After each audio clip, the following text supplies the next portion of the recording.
Hello guys, welcome to our channel. ఈరోజు మనం బొండాలు క్రిస్పీగా అలాగే టేస్టీగా ఎలా చేసుకోవాలో చూద్దాం.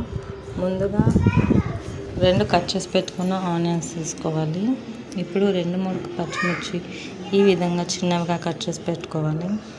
ఇప్పుడు 1 కప్పు శనగపిండికి 2 స్పూన్ల రైస్ పౌడర్ వేసుకొని మంచిగా కలుపుకోవాలి. ఇప్పుడు కొద్దిగా కట్ చేసి పెట్టుకున్న కరివేపాకు వేసుకోవాలి. కొద్దిగా సోడా వేసుకోవాలి. సోడా అంటే లైట్గా వేసుకుంటే సరిపోతుంది. కొద్దిగా జీలకర్ర, కొద్దిగా సాల్ట్, అలాగే కొద్దిగా వాము ఇవన్నీ వేసుకొని మంచిగా కలిసేలాగా కలుపుకోవాలి. చూడండి, ఇప్పుడు కొద్దిగా వాటర్ వేసుకొని అంతా కలిసేలాగా కలుపుకోవాలి. మనకు కన్సిస్టెన్సీ అనేది ఎక్కువ లూజ్ లేకుండా అలాగే ఎక్కువ గట్టిగా లేకుండా మంచిగా కలిసేలాగా ఈ విధంగా కలుపుకోవాలి. లూజ్గా వేస్తే ఎక్కువ నూనె లాగేస్తుంది, అలాగే గట్టిగా వేస్తే మనకు బాగుండదు. ఈ విధంగా కొద్దిగా గట్టిగా కలుపుకుంటే సరిపోతుంది. ఇప్పుడు ప్యాన్ తీసుకొని ఆయిల్ వేసుకొని మనం హై ఫ్లేమ్లో పెట్టి 2 నిమిషాల పాటు మంచిగా వేడయ్యేలాగా చూసుకోవాలి.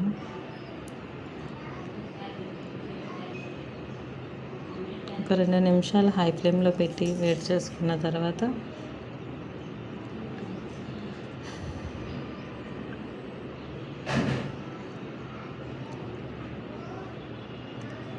సరిపోతుంది. ఇప్పుడు మనకు ఆయిల్ వేడైందో లేదో కొద్దిగా వేసి చూసుకుందాం. మనకనేది ఆయిల్ ఇంకా వేడి అవ్వలేదు. ఒక 2 నిమిషాలు మీడియం ఫ్లేమ్లో పెట్టి వేడి చేసుకున్న తర్వాత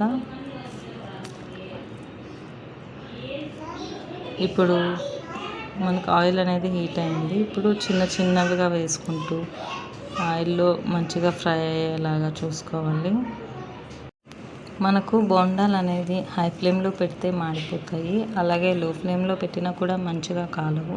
మీడియం ఫ్లేమ్లో పెట్టుకొని మంచిగా గోల్డెన్ బ్రౌన్ షేప్లో వచ్చే వరకు కాల్చుకోవాలి. అప్పుడు మనకు పర్ఫెక్ట్గా బోండాలు అనేది కాలుతాయి. అంతే అండి, చాలా సింపుల్. ఇప్పుడు మొత్తం మంచిగా బ్రౌన్ కలర్లో వచ్చే వరకు ఫ్రై చేసుకోవాలి. పెనంలో బోండాలు అనేది పెనంలో ఫుల్గా వేయకుండా ఈ విధంగా సగం వేసుకొని కాల్చుకుంటే మనకు పర్ఫెక్ట్ హీట్లో కాలుతాయి. పెనం నిండా వేస్తే బోండాలు అనేది హీట్ తగ్గిపోతుంది, మనకు సరిగ్గా కాలవు. చూడండి, ఈ కలర్లో గోల్డెన్ బ్రౌన్ షేప్లోకి వచ్చిన తర్వాత మనం తీసుకొని పెట్టుకునేస్తే సరిపోతుంది. అంతే అండి, చాలా ఈజీ, చాలా సింపుల్. బోండాలు అనేవి చాలా టేస్టీగా క్రిస్పీగా వస్తాయి.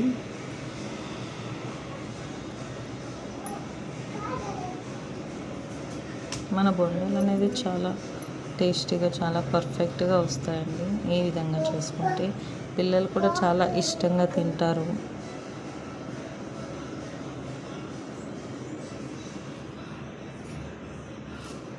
Thank you for watching this video. మీకు ఈ వీడియో నచ్చినట్టయితే లైక్, షేర్ అండ్ సబ్స్క్రైబ్ చేసుకోండి.